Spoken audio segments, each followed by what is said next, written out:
galera, beleza? Como é que vocês estão? Meus amigos, que Bolsonaro é vítima constante de fake news, creio que uma coisa que vocês já estão cansados de saber. A novidade é que o jornal O Globo saiu em defesa do presidente. O Globo fez uma matéria para mostrar como Bolsonaro foi vítima de uma fake news criada pela esquerda lulista, propagada por políticos de esquerda, pessoal do MBL, grandes influenciadores, mas obviamente tem um objetivo maldoso por trás de tudo. Isso daí a gente vai estar comentando. Vamos também comentar sobre a última fake news que o Moro criou contra Bolsonaro, já caiu por terra, temos até imagens para comprovar. Moro este que também tem uma denúncia nas redes sociais estranha falando que o Moro poderia estar vivendo de rachadinhas. Moro também que estava se encontrando com tucanos durante o final de semana e até com pessoas que já foram aliados do presidente, já tiveram apoio do presidente e agora estão o traindo, né? É uma coisa constante aí, né, ao redor do presidente. Traíras não faltam. Vamos também falar sobre 2022 do Lulinha. Tá aparecendo aí umas coisas, saíram algumas matérias interessantes que vale a pena a gente comentar. E a imprensa falou que o Lula já aceitou o Geraldo Alckmin para ser seu vice.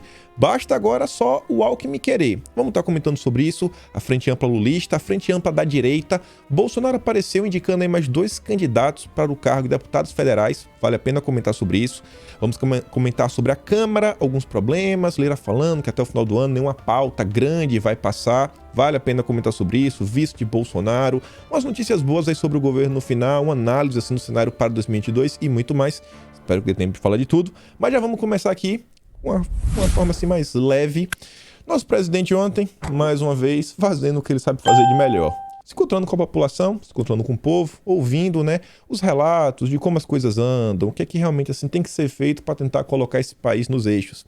Você vê lá, saiu para dar um rolê de moto, lá em Brasília, foi junto com o Braga Neto, tá aqui com a senhorinha, ouviu calmamente. E a Tsuki fala o seguinte, ó. O compilado deixa momentos de fora. O que mais se ouviu foi: estou orando por você, te amo, eu e minha família te amamos. Um menino dizendo que votaria nele e sai correndo aos gritos, todo feliz, contando a sua mãe a façanha. Entre todos os momentos, esse aqui foi o especial. Ele encontra lá com a senhora. Um cara que, até então, nunca mostrou ter medo de se encontrar com a população. Enquanto isso, ninguém vê o Lula andando pelas ruas. O Moro a gente até viu no aeroporto, né? Mas ninguém cumprimentou ele. Não, teve uma senhora que até falou assim, mas só. Aí você vê, nesse passeio do presidente, a mídia, obviamente, tem que despejar todo o seu desprezo. Bolsonaro anda de moto por Brasília na manhã deste sábado. Aí tá lá, ó, ele passeou por Samambaia Norte, localizada a mais de 40 quilômetros do Alvorada e Núcleo Bandeirante, a 20 quilômetros. Ele estava sem máscara e cumprimentou apoiadores que tiraram fotos com o presidente. A parte mais importante para a imprensa é sempre, né? Ele estava sem máscara, olha só. O intuito é sempre criticar, é sempre desgastar o governo. Você vê, né? A Lisa diz, pronto. Sem máscara, Bolsonaro come pastel, cumprimenta e tira fotos com apoiadores. O presidente ainda não aprendeu a comer de máscara. Esse é o grande erro dele. E aí vamos começar a falar de algumas coisas que eu creio ter ligação com a matéria do Globo aí que estava defendendo o Bolsonaro. Vejam só isso daqui. Ontem e nos últimos dias aí, alguns influenciadores, alguns políticos vieram colocando aí o vídeo da Michelle, compartilhando, fazendo piadinhas, dando risadas lá, porque ela estava vibrando com a vitória do Mendonça, foi aprovado. O Saul Cristo, ele recortou aqui, né, 3 postagens diferentes, e ele fala o seguinte, ó. A turma que pratica intolerância religiosa contra Michelle Bolsonaro e o André Mendonça é a mesma que se joga no chão e acusa evangélicos quando um terreiro é vandalizado por marginais. Aí tá o Renato Azevedo. Michelle comemora a ida de Mendonça para os STF em línguas estranhas. A glossolalia, não sei nem como é que se fala isso daí, baixou o Espírito Santo. Olha que piadinha sem graça. Mendonça redigirá seus votos em português. Talvez seja preferível a glossolalia mesmo. Meu Deus do céu, quanta intolerância. Aí vem o Guga Noblar. Meu novo alarme no despertador. É brincadeira isso. O que mais me chama a atenção agora é a Thalíria Petroni. O vídeo de Michelle Bolsonaro comemorando a aprovação de André Mendonça para o STF diz muito sobre a futura atuação do ministro. Fundamentalistas e bolsonaristas de mãos dadas impondo uma agenda de retrocessos para o país. A gente está vendo que alguns temas estão sendo discutidos neste momento dentro do âmbito do legislativo, como, por exemplo, a PL 2630, a PL das fake news. A gente comentou sobre isso recentemente, é um assunto que eu sinto assim uma certa tristeza em não ver que a direita está se debruçando sobre ele. E ele vem trazendo algumas modificações que as contas dos políticos estão caminhando para uma direção que não serão meio que particulares. Agora elas terão um certo interesse nacional da população e por isso o político não vai ter completa liberdade para uso. Primeiro ponto aí, ele não vai mais poder bloquear pessoas, fazer isso, fazer aquilo outro. Pensa comigo, a partir do momento que a conta meio que ela não é mais sua, né? E é uma conta verificada, é a sua conta, poderíamos nós falarmos que é uma conta oficial? É um veículo de comunicação oficial, o seu Twitter, para os políticos? E por que eu estou falando sobre isso? Porque tem um outro projeto que a gente comentou no vídeo de ontem, que está tramitando aí no âmbito da Comissão do Trabalho. É um projeto também que versa sobre fake news e que amplia o escopo para não só punir por crime de responsabilidade, que leva a impeachment, e também por improbidade administrativa, postagens que, além de fake news, propagarem discurso de ódio, discurso discriminatório e outras situações. Aí eu pergunto, obviamente com a Thalíria Petroni isso não vai acontecer porque ela é de esquerda. Mas imagina se fosse um comentário nessa linha de alguém de direita falando sobre alguma religião, né, que é protegida. A gente deu um exemplo ontem falando sobre a questão dos indígenas. Imagina se essa postagem da Thalíria Petroni fosse feita pelo Eduardo Bolsonaro, com a PL 2630 e esse novo projeto de lei, né, 14, não lembro agora o número, fossem aprovados. Poderia levar ao impeachment? Poderia levar ao comitê de ética, no caso um deputado, e afastado da Câmara? Olha como são as coisas, né? Que são grandes exemplos que você vê, né? Como a legislação pode ser aplicada, mas obviamente só vai ser utilizada para o único lado, até porque a PL 2630 fala que a definição de notícia mentirosa e tudo mais vai ficar a critério subjetivo do judiciário. Não está descrito de forma clara o que é fake news e o que não é. Mas tudo bem, é do jogo. Aí você vê a matéria, eu olhei assim, eu falei, cara, eu não acredito. O que é que está acontecendo? O Globo entenda como nasceu a fake news da noivinha do Aristides sobre Bolsonaro. Meu Deus! Inventaram uma fake news contra o presidente e o Globo está mostrando como isso aconteceu. Não, não é possível. Não é possível. E mostra que veio dos lulistas. E critica o MBL. Pô, mas tem que ter algo por trás. E tem. Óbvio que tem. Separei só 4 parágrafos que tem para entender muito bem. A consultoria Bytes identificou que uma conta no Twitter chamada Felipe do PT foi a primeira a escrever noivinha do Aristides, antes do termo viralizar na internet.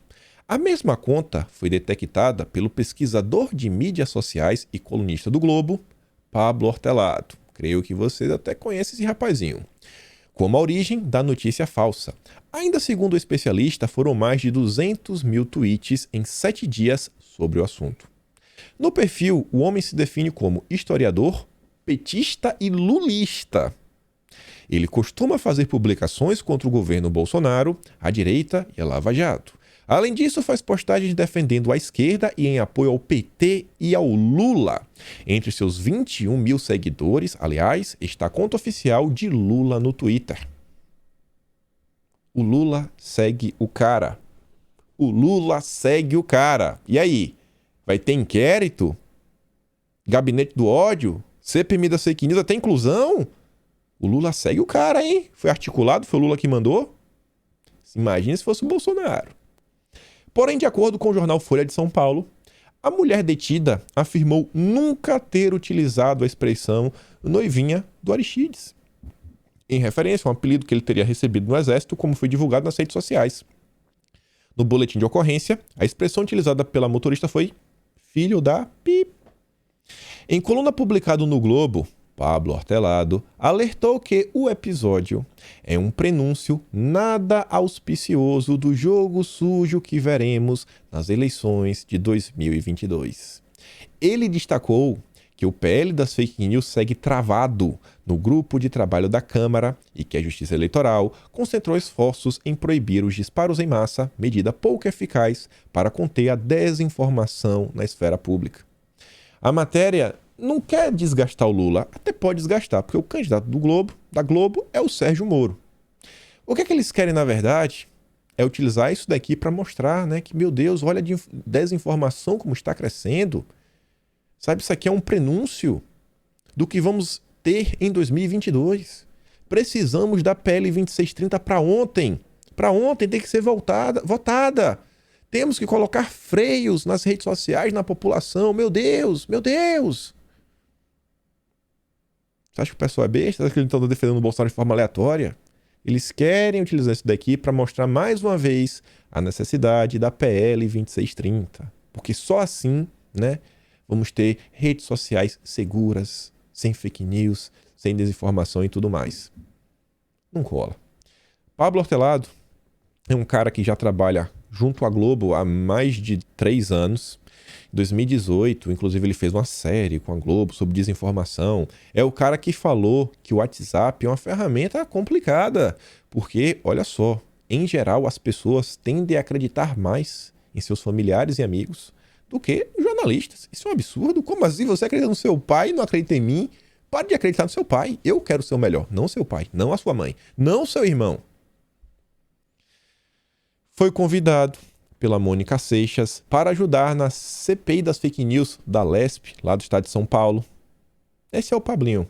É um cara que lá atrás, em 2018, falou o seguinte: a direita está reclamando aí que esses checadores, essas agências de fact-checking, são todas aí, sabe, não manipulados, mas assim, recebem influência do Jorginho Soros, né? Recebem dinheiro da Open Site Foundation. Tem uma solução. Vamos criar, né, uma agência de checagem pública. O Estado vai determinar o que é verdade e o que é mentira. Você vê, né? Esse pessoal saliva autoritarismo. Saliva, assim, tirania. Sempre uma tentativa de tentar controlar o discurso da sociedade. Tem ninguém besta. Não tem ninguém besta. Aí você vê aqui, ó, o Pedro Burgos, perfil verificado, falando, ó, segundo a Folha de São Paulo, a mulher detida nunca falou em noivinha de Aristides. Não faltou político e influencer de esquerda que espalhou o boato. Pelo que eu entendi, não existe homofobia fake news para o pessoal quando o alvo é correto. O verificado falou, parece que quando o alvo é correto, parece que quando o alvo é Bolsonaro, aí pode mentir à vontade. Aí não tem crime de fobia, né? Arco-íris.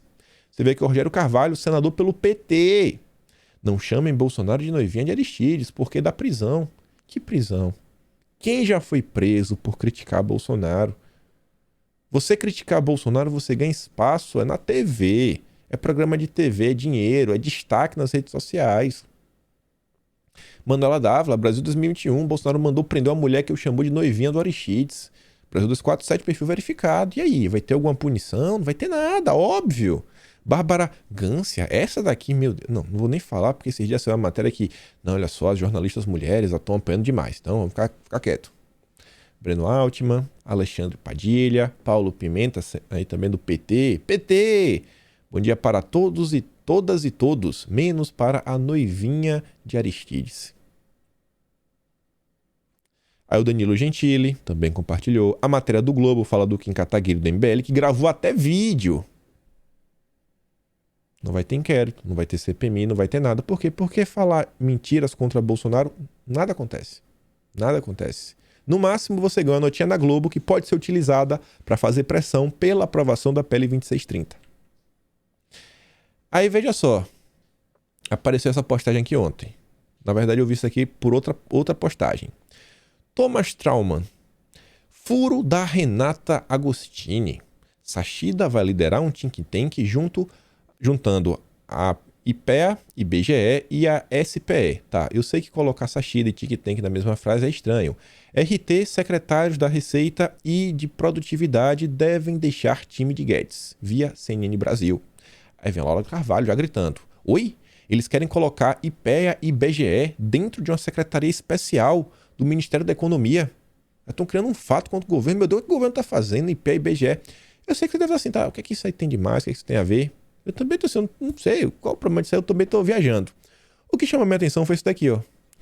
O Leonardo Coutinho, ele fala o seguinte, ó. Esse furo que os jornalistas estão trazendo com exclusividade sobre essas últimas movimentações do governo, esse furo é conhecido desde julho de 2020.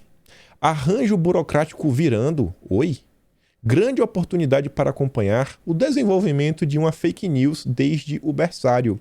O esquisito e desnecessário são os novos cargos no exterior. Ah, mas isso não assombra. Aí estão falando essa questão desse, assim, a única coisa que você tem que ver é que eles estão pegando um fato que é de julho de 2020. Governo vai integrar IBGE e IPEA para montar laboratório de ideias econômicas, né? Um think tank com o Sachida. Isso já se sabe desde o ano passado. E eles pegam isso, vendem como se fosse um escândalo, colocando até áreas de corrupção no meio, né? O nascimento de uma fake news. Tá vendo aí? Acabou de nascer. Acabou de nascer. E o que falar da fake news do Sérgio Moro? Esse daqui eu tenho que agradecer a um amigo meu que me viu lá e me mandou o Reagan. Rapaz, jovem mesmo, jovem. Não sei nem se o Reagan já completou 18 e me mandou no Discord e falou, mano, dá uma olhada nisso daqui. Aí eu falei, pô, não acredito. Não acredito. Quem viu aí, no dia 2, Sérgio Moro em evento, né? Falando o que a plateia... Não sei se é a plateia que eu ouvi, né? Quem quer ouvir Sérgio Moro? Mas, enfim. Esbravejando aí mentiras para todos os lados, Moro acusou Bolsonaro de ter comemorado a soltura do Lula. Não, eu ouvi dizer que lá no Planalto, né, a galera falou lá que o Bolsonaro gostou e celebrou. Ouvi dizer. Isso é uma matéria na Veja, você vê, ó. Moro diz que Bolsonaro comemorou soltura de Lula em 2019. Segundo o ex-ministro, o presidente entendeu que a saída do petista da prisão o beneficiaria nas próximas eleições. E aí, se a gente voltar no tempo para quando isso aconteceu, você vê essa matéria aqui do dia 8 de novembro de 2019. Fotógrafo do Popular registra o momento em que Bolsonaro recebe a notícia da soltura de Lula. Eita. Será que Bolsonaro colocou um sorriso no rosto? Ou será que Bolsonaro ficou triste, cabisbaixo? Falou, pô, não acredito que o Lula tá solto, cara. Que absurdo. Onde está a justiça desse país? E aí? E aí? Quero imagens. Antes disso, vamos ver a reação da própria esquerda. Exato momento em que o presidente Jair Bolsonaro foi informado sobre a soltura do Lula. Todas essas pessoas trouxeram a mesma foto, que eu vou mostrar no próximo slide. Goiânia, 8 de novembro de 2019. Momento em que Bolsonaro recebe notícia da soltura de Lula. Não sei quem é o autor das imagens, quem souber avisa. A cueca melou. O momento exato em que um assessor do Palácio do Planalto informa Jair Bolsonaro na tarde dessa sexta-feira, durante evento em Goiânia, sobre a soltura do Lula. Registro histórico. Que foto é essa? Estamos chegando lá. No momento em que a decisão de soltar Lula foi anunciada em Curitiba, o presidente Jair Bolsonaro estava em Goiânia e um assessor mostrou a ele a informação no celular. E aqui estamos nós. Em 3 momentos. O assessor vem, mostra para Bolsonaro... Bolsonaro olha com essa cara e bota a mão na cara. Meu Deus do céu, cara. Eu não acredito. Bolsonaro celebrou ou foi Sérgio Moro? O Moro é um grande mentiroso. Não, o Moro é uma das pessoas mais abjetas que já passaram na história da política do Brasil. Sabe? É inacreditável o que o Sérgio Moro é capaz de fazer em nome de um projeto de poder, né? O projeto do Partido dos Procuradores. Todas essas pessoas trouxeram essa mesma coleção de imagens, essas 3 imagens. Luiz Portinho, genial. No momento em que a decisão de soltar Lula foi anunciada em Curitiba, o presidente estava em Goiânia, blá blá blá. No momento aqui, ó. Perfil verificado. Gabriela Biló. No momento em que a decisão de soltar Lula foi anunciada em Curitiba, o presidente Jair Bolsonaro estava em Goiânia e um assessor mostrou a ele uma informação no celular. Às 4h32 aqui, ó. Você vê, ó. Dia 9 de novembro, dia 10 de novembro, dia 10 de novembro, 2019. 2019. O Diário do Centro do Mundo, página petista, fotógrafa flagra momento em que Bolsonaro é avisado por assessor da soltura de Lula em solenidade. O Renato Souza, jornalista do portal R7, verificadinho, Momento em que Jair Bolsonaro foi informado por um assessor sobre a soltura do ex-presidente Lula. As mesmas imagens. As mesmas imagens. Aí agora Serginho Moro, o marrequinho, vem de papinho, vira notinha na imprensa. Vira notinha na imprensa. Moro tem realmente assim um gabinete... O maior gabinete do ódio do Brasil é o gabinete do Sérgio Moro. Tudo bem, vida que segue. Bolsonaro ainda postou isso aqui no dia 9, ó. Não responderei a criminosos que por hora estão soltos. Meu partido é o Brasil. Parece que Bolsonaro tá celebrando o Lula solto, é? Lula é solto, ataca a Polícia Federal, Ministério Público, Moro e Bolsonaro. Bolsonaro coloca essa foto, o Lula e o Haddad ali atrás. Pô, Moro, não para em pé. Não para em pé. No âmbito aí de mais mentiras e desinformação e trairagem, ontem teve um assunto que tomou conta das redes sociais, falando lá do PL, do Celso Portinho. A gente até trouxe em vídeo, né? Ele defende a questão do passaporte sanitário. Tá defendendo lá o Celso Portinho. Aí a Tsuki lembra o seguinte, ó. O PL não é de Bolsonaro. O PL tem divergências e todos ali têm consciência disso. O próprio senador sabe da posição de Bolsonaro e que se esse projeto tirânico passar, Bolsonaro vai vetar. Aí a Tsuki colocou essa matéria aqui da Veja. Eu falei, pô, peraí. Essa matéria aqui, Cássio Bruno escreve no Radar. Eu leio essa coluna quase todo dia. Eu falei, pô, não é possível que 17 de novembro... Será que eu não falei sobre isso? Será que eu não falei sobre isso em nenhum momento? Mais uma vez, o presidente do PTB paulista me ataca nas redes sociais, tenta imputar a mim, sabe, como se eu fosse o defensor do Valdemar Costa Neto. Já falei, eu não sou político, eu não vou disputar nem em 2022. Eu apenas faço meus vídeos, não mantenho contato com nenhum desses políticos aí, tenho nenhum interesse, não sou assessor do governo, não sou nada. Aí ele vem lá, ó, será que iremos ver Kim Paim criticando agora a partido do presidente Bolsonaro por defender esse instrumento de ditadura sanitária? Insinuando, né? Tudo mais. Ele claramente defende o Roberto Jefferson, inclusive já deu entrevista falando que o pai dele, né, falou que o Roberto Jefferson honra acordos políticos. Até hoje ele não explicou o que é. Eu sei que a família dele já teve um banco. Meu pai é peão. Quem tem banco aí... Eu nunca vi... O que eu sabia até que o meu pai é pedir para político de apoio, né? Enfim. Aí ele traz lá a matéria do Twitter. Aí eu vejo que é o seguinte, ó, que no dia 18 de novembro, nosso vídeo chamado Carta Branca, Bolsonaro, PL e o vice. Eu tava comentando já sobre o caso do Portinho. Ele tá insinuando que eu não... Que eu estou, olha só, escondendo os podres do PL. A troco de quê? Pra me difamar nas redes sociais. Você vai lá ver os comentários dele, uma galera jogando pra torcida. É difamação em massa aí. Presidente do PTB de São Paulo. Tá lá, ó. Não pode ser tudo da forma como o Bolsonaro quer.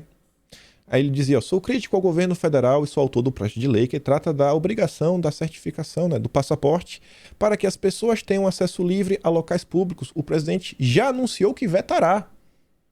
O cara já sabia que o Bolsonaro falou que ia vetar. E eu falando isso...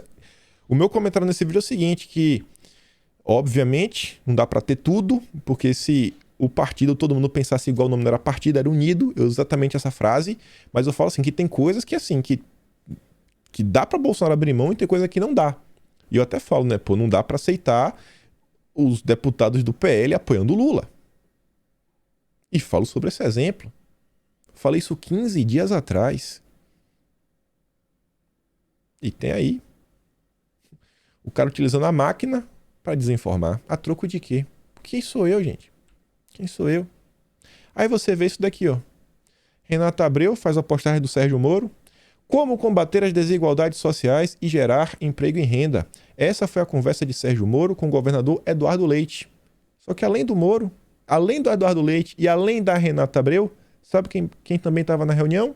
Maurício de Zedric. Sabe quem é esse cara? Deputado do PTB. Deputado do PTB. Um cara que Bolsonaro, no ano passado, tinha indicado para ser vice-líder do governo na Câmara. Deu oportunidade. deu espaço, destaque, né? É o cara ali para estar conversando com os deputados, ganhar força política, densidade política. Quem sabe aí sair do baixo clero, crescer um pouquinho lá dentro.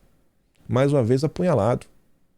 E são essa turma aí do PTB que ficam soltando uma mensagenzinha, né? Você vê a própria mensagem ali do presidente do PTB de São Paulo só para desgastar o governo. E aí, será que vai falar isso aqui do PL do presidente? Isso aqui, ó, olha o que o PL tá fazendo, olha o que o PL tá fazendo. Mas não toma conta do próprio partido. O pessoal do PTB sequer fala do Sérgio Moro. Na verdade, eles fizeram lá, né, a presidente. Não, ó, se surgir outro candidato aí, a gente vai rever, viu? Se a gente vai para Bolsonaro, não. Se surgir, a matéria foi dessa semana, a gente já tá em dezembro. Vai surgir quem para disputar? Quem? Quem é o nome que vai surgir até 2022 para estar falando isso daí? Já tá preparando o discurso de desembarque. Super conservadores. O dia inteiro dando curtidinha. Ó, vem lá alguém chama Frouxonaro, vai lá e dá uma curtidinha. Vai dar o Frouxonaro, vai lá e curte, vai lá e compartilha. Mas eu não ataco o presidente, não. Não, ninguém ataca, é todo mundo idiota. Ninguém tá percebendo o que vocês estão fazendo. Ninguém tá percebendo. Ninguém tá percebendo. Só falta vocês. Agora sim, eu só espero que vocês não digam isso aqui, eu estou procurando confusão, né? Tava quieto na minha. Aí vem um cara falar de mim, né? O cara que veio falar de mim. Então, assim, ele também aguente. Ele também aguente, né? Aí você vê. E aí? Olha lá o Maurício. PTB. Você vê. Todo dia tem que aparecer alguém pra cuspir no prato. Salim Matar, nos últimos dias aí, não foi ontem, na verdade foi dia 2, mas eu vi ontem.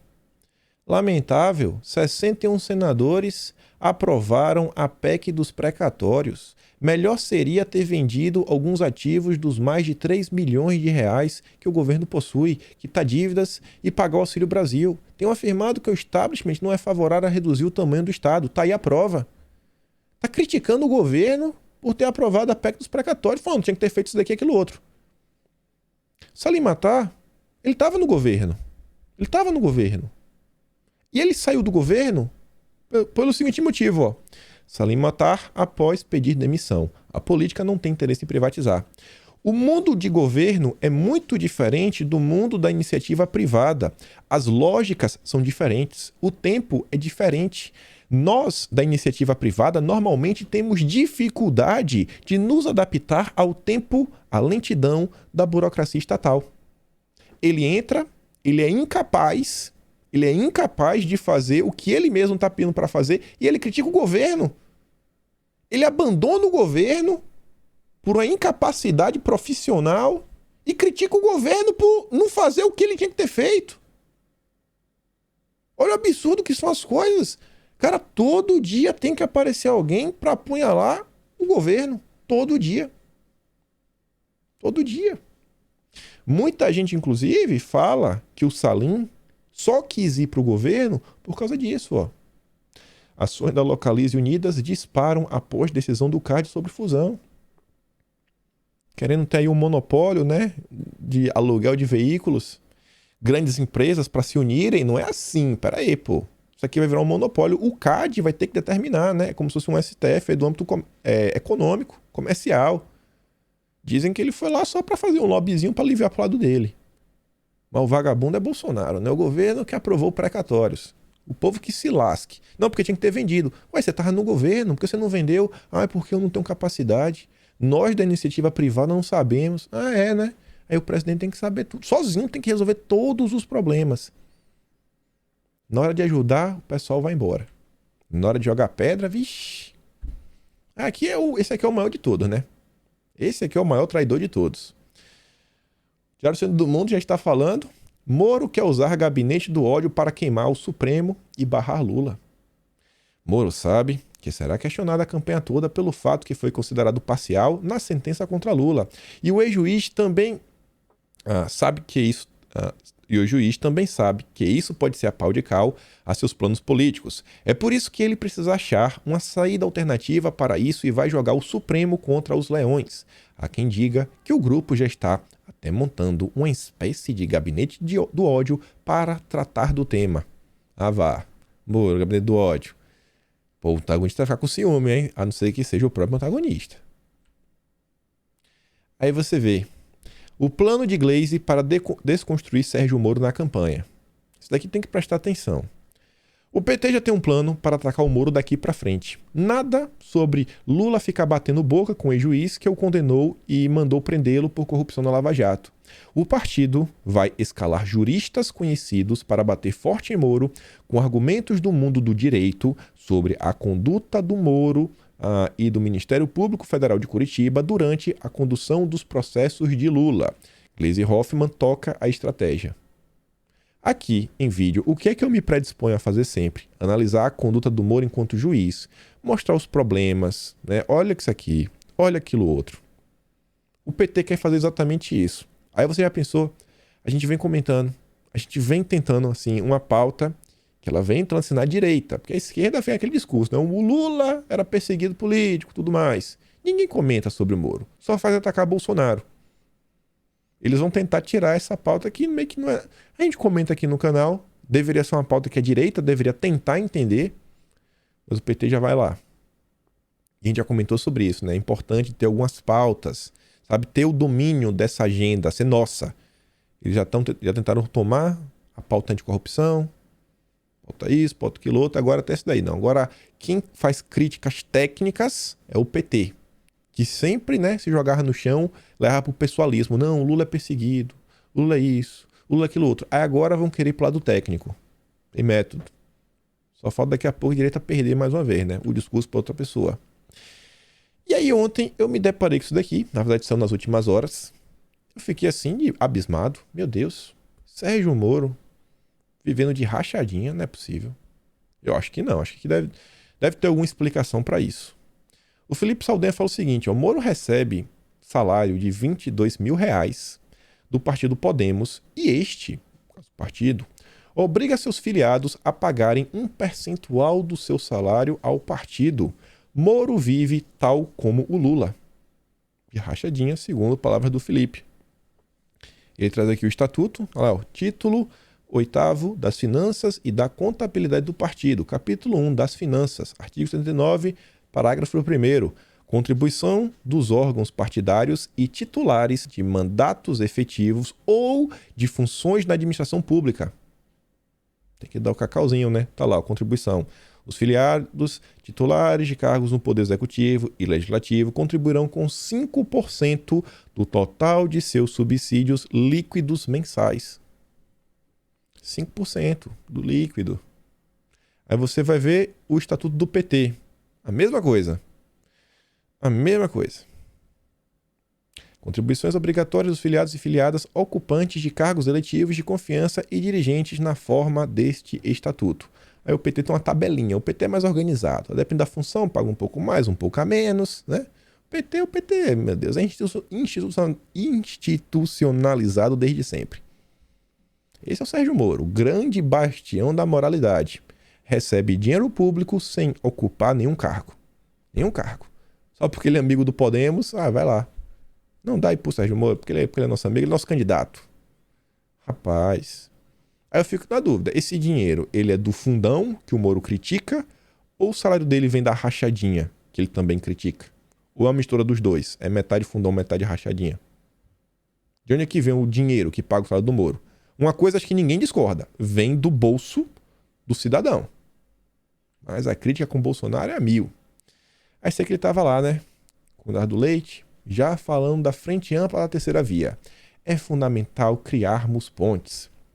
Moro sabe que se um dia ele entrar pra política no executivo, assim, a classe política não gosta do Sérgio Moro. Não gosta do Morinho. Então ele vai precisar de uma base muito grande pra ele não ser assim impeachmentado já, sei lá, na primeira semana. E uma coisa também que o pessoal tava comentando, até comentei ontem assim na brincadeira, mas eu parei pra pensar assim, pensa só comigo. Você acha que o Moro ele não aceitaria ser vice, por exemplo, do João Dória, e desde que o Dória se comprometesse a dar uma vaga no STF pro Moro? Porque a gente sabe, mais do que entrar pra político, o que o Moro realmente queria era estar no STF. É o sonho dele. Ele deve estar muito triste aí, né? Pô, vendo o Mendonça sendo nomeado, tudo, pô, ele ficou extremamente chateado. Aí tá lá o Maynard, né? Fundamental criarmos pontes. O presidente de Cidadania diz que Moro causou impacto no cenário nacional. Interessante, porque o Maynard, há 2 semanas atrás, falou que o Podemos negociava com Cidadania a formação de uma federação. Aí no início da semana, o Maynard falou que o Podemos não negocia com Cidadania. O Podemos e Cidadania não negociam. Aí agora, o presidente da Cidadania tá falando que, o Moro causou impacto, né? Ainda temos a candidatura do Alessandro Vieira, mas começamos a discutir o que vai acontecer, né? O Moro causou impacto e tudo mais. Roberto Freire, que é o presidente do Cidadania, amigo pessoal do Luciano Huck, que é amigo do Sérgio Moro. Moro, candidato da Globo. Aí você vê, João Dória. O Dória tá até legal esses dias, né? Porque ele tá sendo um cara bem honesto. Ele não tá escondendo os seus planos. Vai ser uma guerra, uma eleição dura com muitos ataques. Diz coordenador da campanha de Dória. Que bom, né? Já tá avisando. A Anitta diz, né? Não brinca. A gente nem desconfiava do que vocês estavam planejando, né? De boa, segue o jogo. Quem poderia esperar o Dória fazendo isso daí? E aí, falando do Lulinha, vejam só. A gente comentou lá no final de semana sobre o Lula, a ida dele no podcast. Não falamos sobre o que o Lula falou, deixou de falar. Eu me tive mais questão de números. E eu quero continuar me atendo mais a números. Foi uma matéria na Folha de São Paulo. Acho que merece reflexão. Já olha a imagem mais uma vez, você vê, né? Lula, vestido bonitinho, bom microfone, fundo assim bem legal, principalmente para os jovens, né? Esse novo público. E a Folha de São Paulo, né, fala o seguinte: a entrevista de Lula ao Podpah e sua grande repercussão podem marcar um novo momento de participação da esquerda nas redes sociais, ambiente que tem sido de domínio hegemônico da direita nos últimos anos.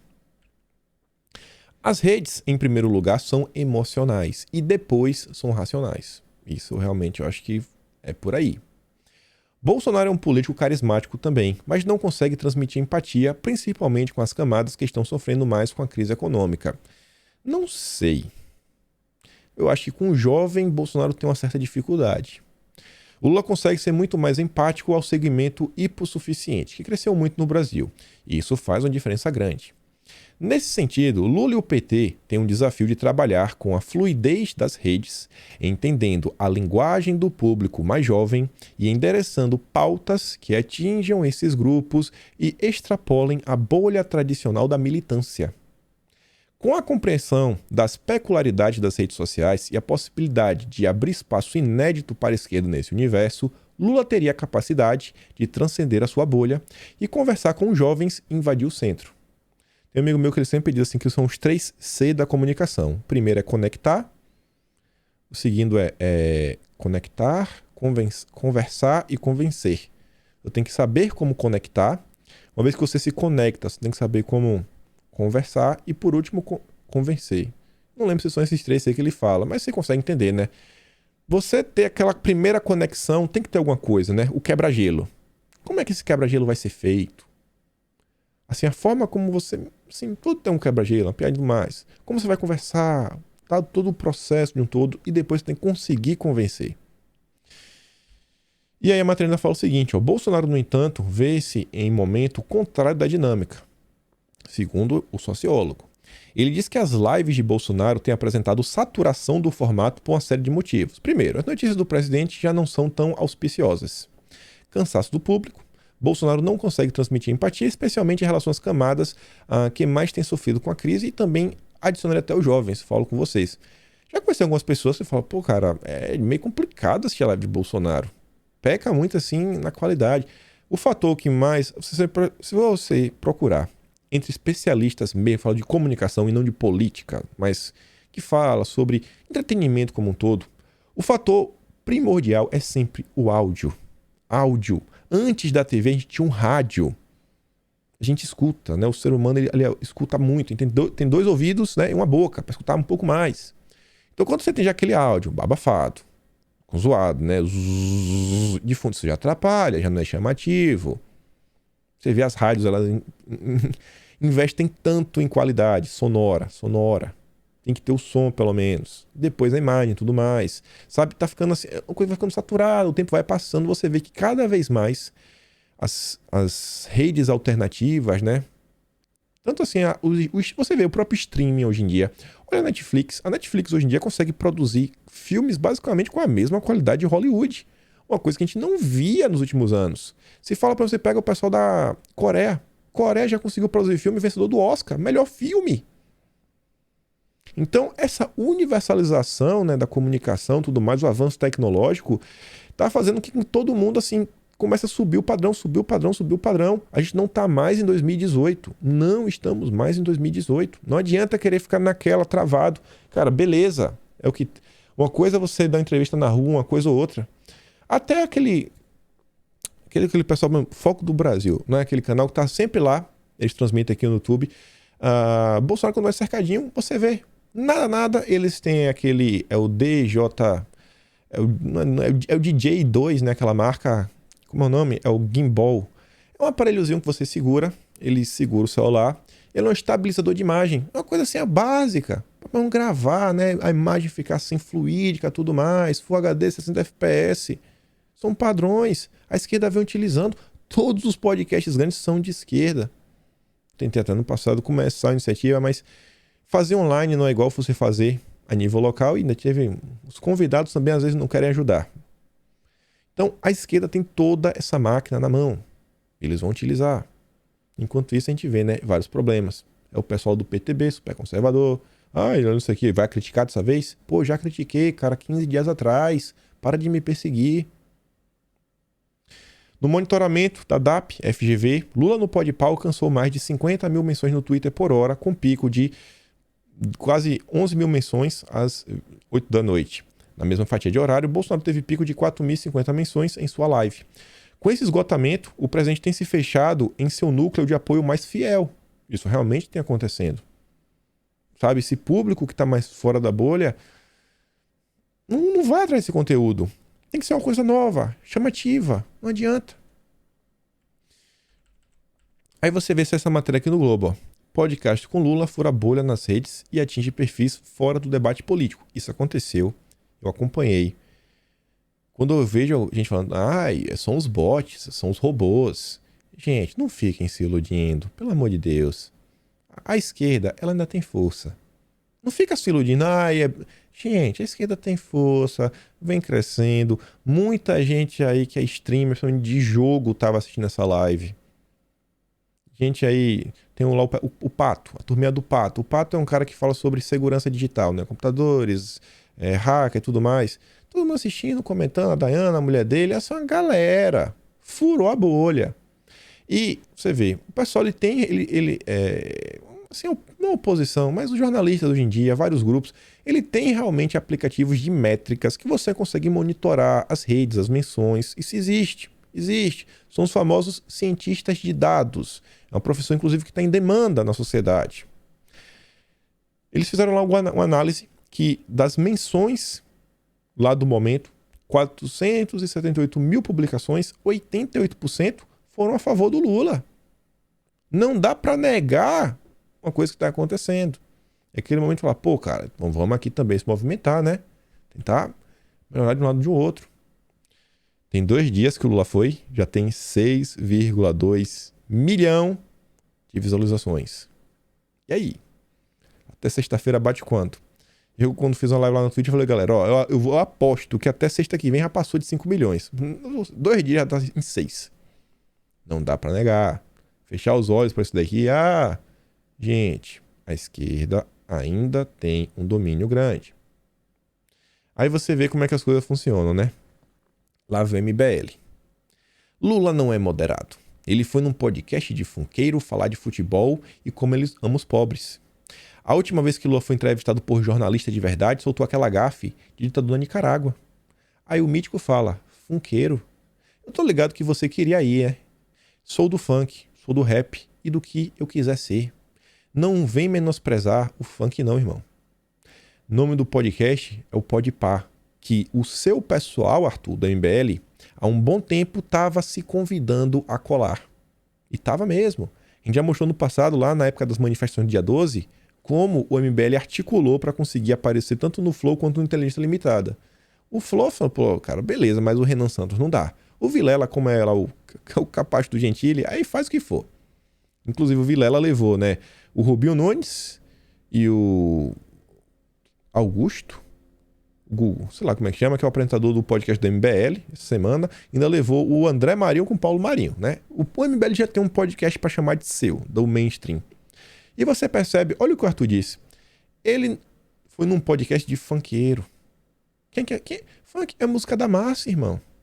Falar de futebol, é o que eu digo, né? E como ele ama os pobres. Ele vai no ambiente, sabe, mais fácil de ouvir, sabe? Era tipo Bolsonaro condenando o super pop. É muito mais de boa ouvir Bolsonaro super pop do que aquele assunto, política, tudo mais. A direita tem que pensar nisso daí também. Aí depois de tomar essa invertida, aí o Arthur vem, né? Fala, Mítico, realmente, do jeito que falei, parece que estou menosprezando, peço desculpas, não foi essa a intenção. Aliás, não queria não, quero ir no seu podcast e podemos falar disso, inclusive, abraço. Me chama, implorando, me chama, deixa eu ir. E a imprensa noticia que o Lula já aceitou o Alckmin em sua chapa. Lula enviou emissários a Geraldo Alckmin para dizer que a bola para uma eventual chapa, a dos dois, está com ele. Está com Alckmin. Alckmin está com você. Você decide. O que você decide está decidido. Mas, se você quiser ser meu vice, você vai ser. Sem clima no PSDB, Alckmin decidiu sair, só não revelou ainda para onde vai. Se filiar ao PSD, de Gilberto Kassab, o ex-governador paulista dirá um não às especulações de que pode ser vice de Lula. Se decidir pelo PSB, o caminho estará praticamente aberto para a aliança.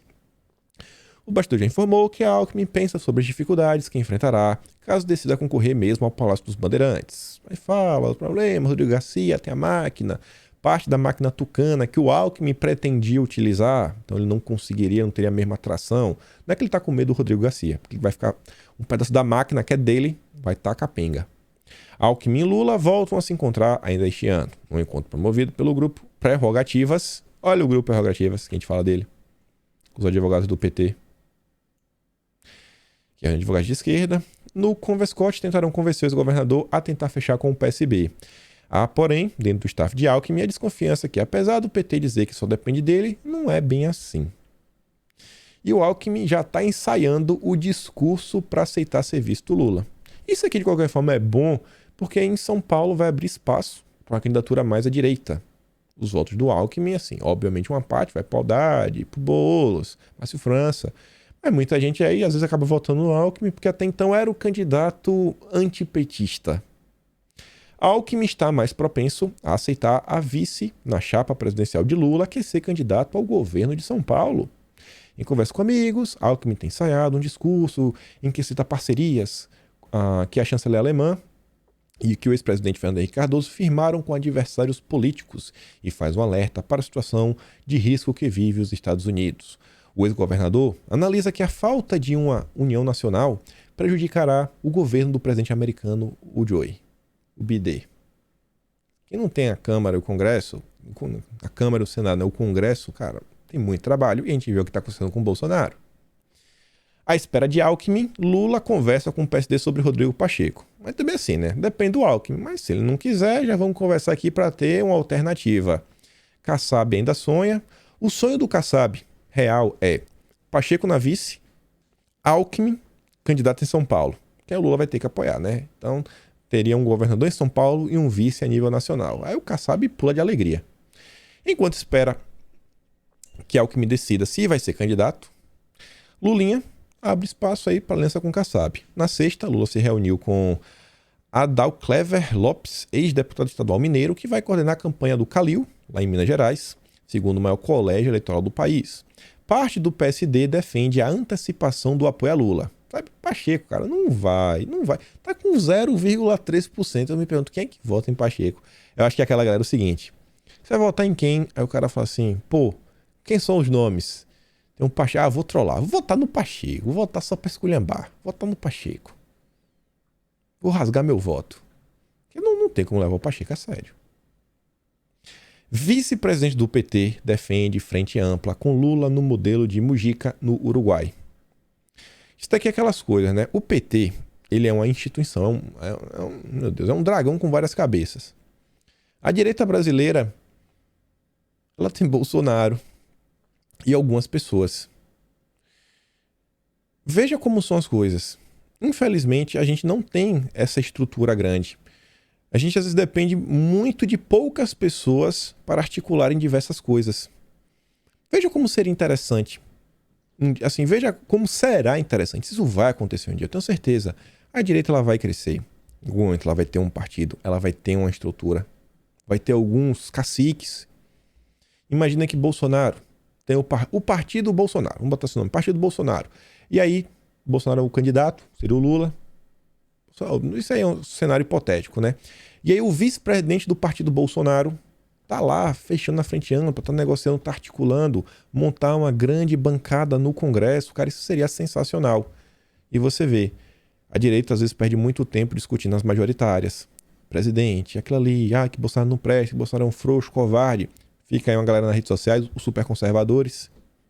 Enquanto isso, a esquerda foca no legislativo. O Kassab foca no legislativo. O MDB foca no legislativo. Até o Republicanos, que está no tripé de Bolsonaro junto com o PP. O PP e o Republicanos têm a mesma ideia. Cara, colando em Bolsonaro, a gente já vai, ganhar indiretamente. A gente já vai ganhar indiretamente. Só do fato de colar perto. Vamos focar no legislativo. Esquece o executivo. Legislativo. O poder está aqui. Aqui. Porque na hora que o presidente sentar e tiver que governar, ele vai ter que falar com a gente. Ou então o país está ingovernável. E a esquerda sabe disso. A ideia é anunciar uma frente ampla, parecida com a que teve no Uruguai, liderada pelo Lula, diz o Guimarães. Ele faz referência à coalizão de esquerda uruguaia, frente ampla dos ex-presidentes Tabaré Vázquez e o Mujica. Lula e Alckmin saem frente ampla que faltou na eleição de 2018. Você vê, tá todo mundo aí junto, misturado. Rumo a uma grande frente ampla. Frente ampla. A frente ampla não é no executivo, é pro legislativo. E aí vamos falar do lado do governo. Bolsonaro aí convidou o Maurício para disputar as eleições de 2022. A gente já falou sobre esse caso. Eu acho bom. Quanto mais pessoas, melhor. Vai trazer votos. Mas se eu daria o meu voto pro Maurício, não sei. Porque assim, o Maurício eu acho muito bom para conversar com as pessoas fora da bolha. O Maurício alcançou inúmeras pessoas lá no episódio dele. Mas, principalmente para a direita, que tá nas redes sociais, acompanha todos os dias os acontecimentos, cara, a gente tem que também tentar focar em votar alguém não só à direita, não só que apoia o governo, mas que você vê que assim, não, esse cara entende não só de política, filosofia política, esquerda, direita, comunismo, essas agendas, como eles funcionam, mas como, operar a máquina pública. Fazer o que o Salim Matar não sabe fazer e critica o governo. Saber operar a máquina. O Maurício vai puxar muito voto. Muito voto. Espero que ele se eleja e ainda eleja mais uns 5 deputados que não teria aquela visibilidade grande, mas serão, bons guerreiros ao lado do governo. Pelas nossas pautas, pelos nossos valores. Outro exemplo aqui é o pastor Wesley Ross. Do que eu já acompanhei desse cara, assim, nos últimos 6 meses, é um cara aí que, tem os mesmos princípios, valores, né? Defende família, óbvio, né? Defende Deus, pastor. Não sei como é que ele entende do funcionamento da máquina. Mas tem força. E esse daqui acho que tem uma peculiaridade em relação ao Maurício. Uma vez que ele se eleja, com certeza os evangélicos que já estão na Câmara, já sabem em parte como é que as coisas funcionam, vão trazer para perto. É mais um para a grande bancada evangélica. Tem muito conservador lá dentro? Deve ter. Mas também, assim, é evangélica a bancada. Vai pegando todo mundo, vai botando aqui, cara, vamos avançar. Os evangélicos, eu realmente acho que são um dos grandes exemplos de sucesso dentro da política. O trabalho que eles vêm desempenhando já há uns bons anos, algumas décadas. E onde estão chegando. Conseguiram colocar alguém deles lá no Supremo. E vai indo. Devagar e sempre. Para Lira, a Câmara não votará mais nada relevante neste ano. Porque não tem mais ritmo. E qual o problema? Se a gente só vota em fevereiro, a gente vai ter de fevereiro até junho. Quando der junho, vai acontecer a mesma coisa. Final de junho, vai acontecer essa mesma coisa. Não vai votar mais nada relevante. O governo vai ter 4 meses no ano que vem para tentar avançar com tudo de importante que precisa para tentar realmente assim, sabe, deixar um país melhor. Mas eu sinceramente mesmo, eu acho que Bolsonaro ainda é o favoritíssimo para a reeleição. Acho que é favoritíssimo, mostra até por quê. Logo menos, mostra por quê. Frente da Educação teme que Arthur Lira volte à pauta do homeschooling. Não é pauta prioritária, mas vai ter aí. Não é grande, polêmico e tudo mais. Não é uma reforma, não é uma PEC. Mas tá indo. Aquela velha pauta que, cara, e aí? Vai ter corpo para avançar, para aprovar?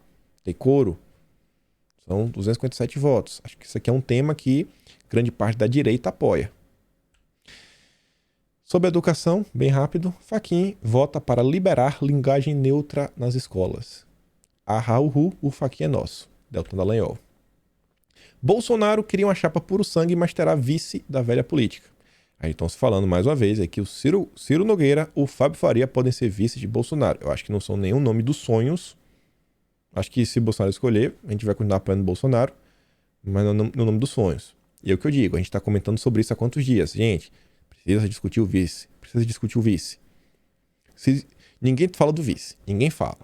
Agora manda Bolsonaro escolher um desses dois. Aí vai ser o caos. Mas o caos no Twitter, Instagram, Facebook, YouTube. Meu Deus, Bolsonaro. Isso é aquele escândalo. Escândalo, escândalo, escândalo, escândalo, escândalo. Eu comentar sobre isso não vou, porque para dar tempo. Vou comentar rápido. Cultura vira refúgio da ala ideológica do governo, sob críticas de emperrar políticas do setor e extrapolar atribuições. O Mário Frias diz, né? A Globo acusa a cultura de ser refúgio da agenda do presidente. Sim, nós fomos eleitos com a agenda de valores bem definidas e vamos aplicar políticas públicas regidas por ela. Se a acusação é de que somos governo, eu confesso. MP da Liberdade, contra o passaporte, né? Fechando a torneira da mamata, contra a linguagem neutra. Mas tem gente que diz que o governo, né, abandonou as pautas. Homeschooling vindo aí, o que a cultura vem fazendo. A mesma turma que fala que o governo, né, abandonou as pautas não fala mas um ai sobre a pasta da cultura. Um ai, assim, pô, cara, foi mal, tô vendo vocês aí, força, vai dar certo. Esse inquérito aí contra você, mais um processo, meu Deus, perseguição. Não, calados, ninguém fala nada. E aí o que eu digo? Porque eu ainda acho que Bolsonaro é candidato fortíssimo. Ontem a Veja traz aquela matéria, Bolsonaro ele tá conseguindo criar alternativas, está tampando buracos, tá se renovando, ele tem força política, olha o que está acontecendo. Aí a Globo solta essa matéria. A nova arma do governo por meio da Caixa para a reeleição de Bolsonaro. Impacto sobre 20 milhões de pessoas. Nada do que o governo faz é pro bem do povo. É só para reeleição. Se for uma coisa boa, é para se reeleger. Não é para ajudar o povo. Pelo escândalo que a imprensa faz diariamente com as coisas que o governo entrega, para mim, bicho, tá claro. A população vai ver. Principalmente quando chegar no ano que vem, que o povo lembrar, né, quem mandou eles ficarem em casa. Quem apoiou a polícia, né, batendo em velhinha na praça. Aí você vê, Bolsonaro sancionou na última semana 2 leis que beneficiam a educação básica. O momento garantido pelas novas leis, 178 milhões. Orçamento destinado a pagamento de bolsas de formação de professores para educação básica até dezembro de 2021. Educação básica aí é uma parte, né? Crianças. Sem auxílio emergencial, 32% dos brasileiros estariam na pobreza. Ah, é, né? Criticaram tanto Bolsonaro, falam que é coisa eleitoral, eleitoreiro. Ai. Governo prevê investimento de 789 bilhões em expansão logística até 2035. Mudança em toda a questão de transportes. Leilões do governo federal devem chegar a 207 bilhões. Investimento e 160 mil empregos nos setores de petróleo e energia. Bolsonaro colocando aqui o Rogério Marinho. Entrega ampliação, malha ferroviária, Rio Grande do Norte. Mas o importante é jogar pedra. O importante é jogar pedra. Não faz nada de bom. Só faz obra, Bolsonaro, né? Meu Deus do céu. Enfim, ficamos por aqui. Dá aquela curtida, aquela compartilhada. Só tenho você. Me segue nas minhas redes. E se você gosta do meu trabalho, considere se tornar membro do canal ou me apoiar lá pelo Patreon. O link está na descrição. Nos vemos amanhã. Fui, meus amigos.